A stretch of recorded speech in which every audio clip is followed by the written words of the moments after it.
Qué gusto me da saludarte, querido José Medina Mora, presidente de Coparmex. ¿Cómo estás? Muy buenas noches. Muy buenas noches, David, con el gusto de saludarte. Oye, el gusto es mío, pero hay como muchos asuntos que tratar. Sí, ¿Te parece si comenzamos, salvo tu mejor opinión, sobre esta reunión entre la secretaria de Comercio de México y la de Canadá? Porque parece que la ley minera sigue sin tener tranquilo a nadie.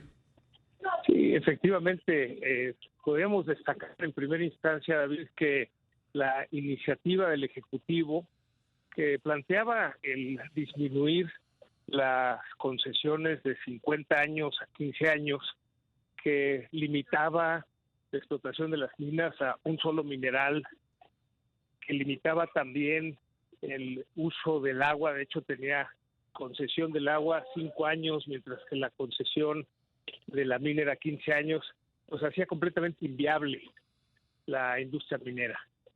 El hecho de que se haya abierto el diálogo con la Secretaría de Gobernación, la Secretaría de Economía y la misma Cámara de Diputados dio como fruto que se desechara esa iniciativa y se planteara una nueva iniciativa que de alguna manera mejora la mayor parte de las condiciones de esta ley minera, en el sentido, por ejemplo, de que la concesión empieza con 30 años, pero puede extenderse otros 25, inclusive un periodo adicional de 25 sujeto a licitación.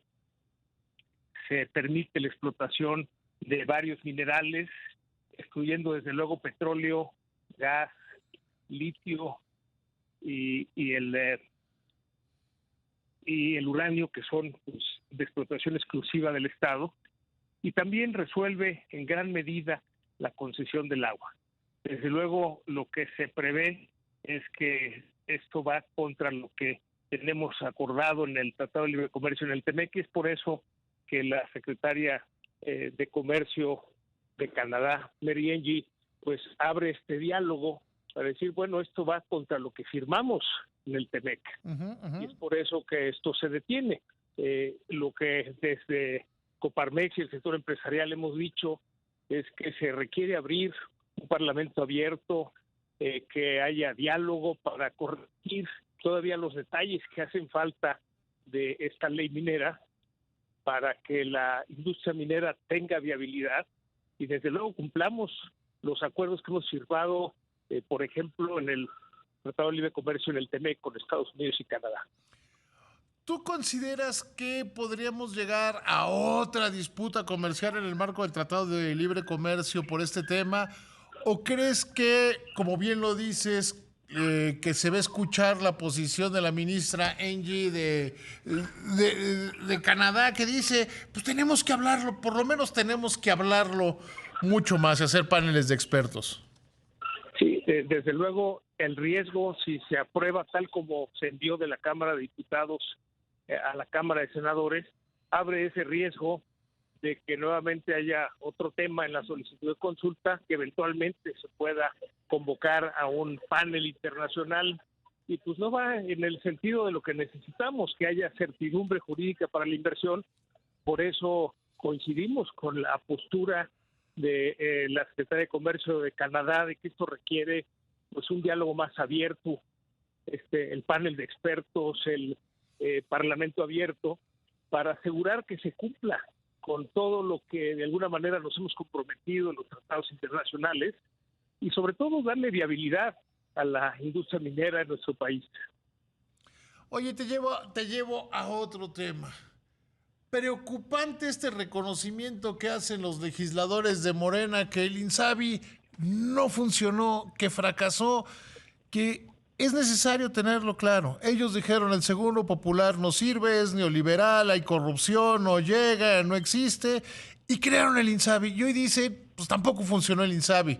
O por lo menos es lo que dicen cuando en realidad está la evidencia que millones de mexicanos se quedaron sin cobertura del Seguro Popular. Sí, el hecho es muy claro. 15 millones de mexicanos tenían cobertura de salud y con la cancelación del Seguro Popular pues quedaron desprotegidos. Desde luego, Insabi no pudo cubrir lo que dejó el Seguro Popular, Digo, qué bueno que se reconozca ahora, pero lo que requerimos es pues, un sistema que cubra salud para todos como lo hacía en su momento el Seguro Popular. Pues sí, porque a mí lo que me preocupa es que por lo menos son todo lo que lleva este sexenio de pérdida de tiempo, por llamarlo de alguna manera, ¿no?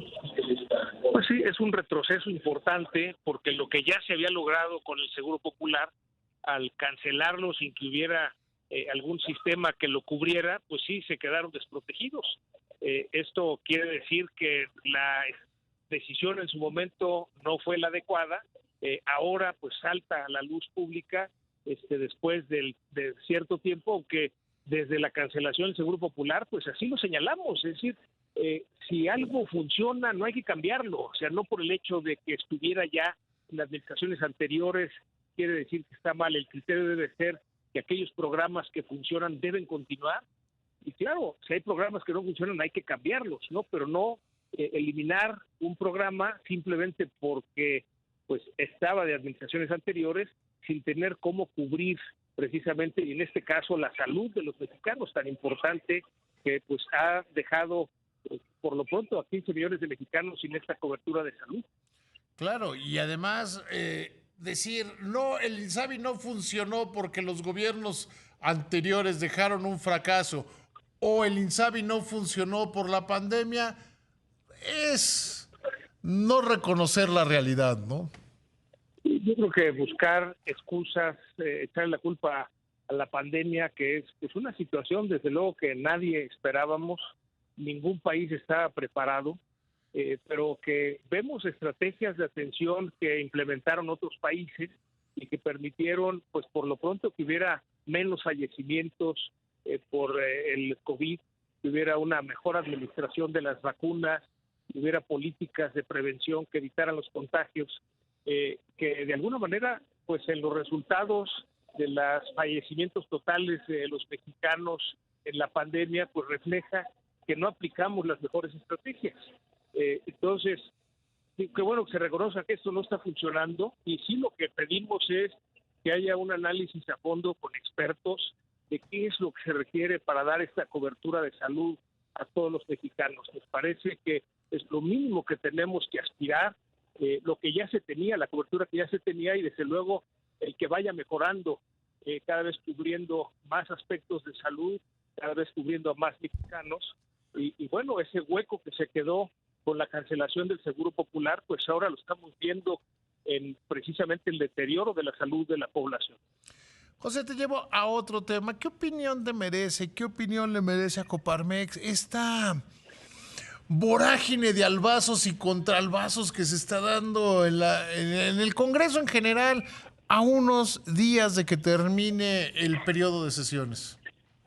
Y estamos en la última semana del periodo ordinario de sesiones y como bien lo señalas, David, nos han bombardeado con iniciativas que pues requieren de tiempo, de discusión, de tomar en cuenta puntos de vista diferentes para pues tomar las mejores decisiones. Estas aprobaciones al vapor realmente no ayudan al desarrollo del país, nos mantiene más ocupados viendo cuáles son los riesgos de aprobación de cada una de estas iniciativas, en lugar de estar ocupados en atraer la inversión, en impulsar el desarrollo del país, que es lo que se requiere, David. Entonces, sí, esto de que sea de última hora y tantas iniciativas a la vez, pues nada más confunde y no es la manera de legislar. Debiera haber un orden, cada iniciativa discutida a profundidad, hacer consensos para que pues, de alguna manera sigamos avanzando en el proceso legislativo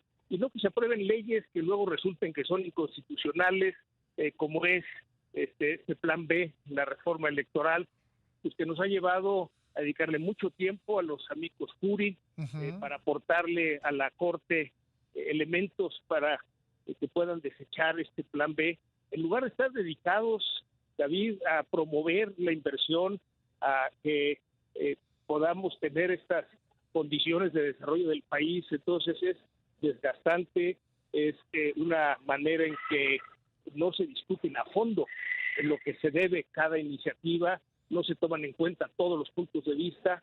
Claro, en algunas iniciativas como en la ley minera ha habido esa apertura que permitió por lo pronto que se desechara la iniciativa del Ejecutivo, que se corrigiera una buena parte en la ley que se aprobó en la Cámara de Diputados, pero todavía requiere de más diálogo, de más perspectivas, y así podemos señalar, David, cada una de las iniciativas no deben ser tratadas así superficialmente y al vapor legislarse.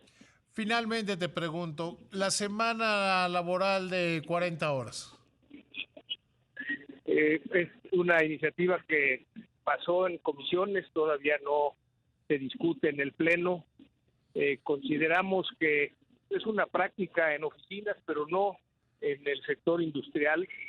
Estamos apenas adaptándonos a cambios importantes en materia laboral que aumentan costos, como son el aumento al salario mínimo, el aumento a los días de vacaciones, el aumento a la aportación de las empresas, a las pensiones de los trabajadores. Nos parece que cada uno de estos cambios en las iniciativas laborales merece un estudio a fondo de los costos adicionales y primero asimilar los cambios que ya hemos tenido antes de seguir haciendo cambios que van generando costos adicionales. Tenemos un gran reto en la productividad. David, somos solo el 30% productivos comparados con el promedio de los países de la OCDE.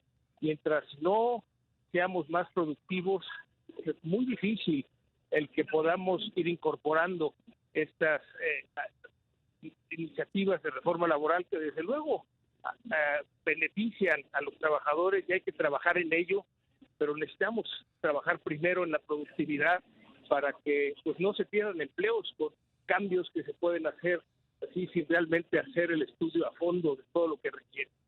José, te agradezco muchísimo que me hayas tomado la llamada. Siempre es un honor platicar contigo. Igualmente, David, un fuerte abrazo para ti y un saludo para todos. Gracias. Muy bien.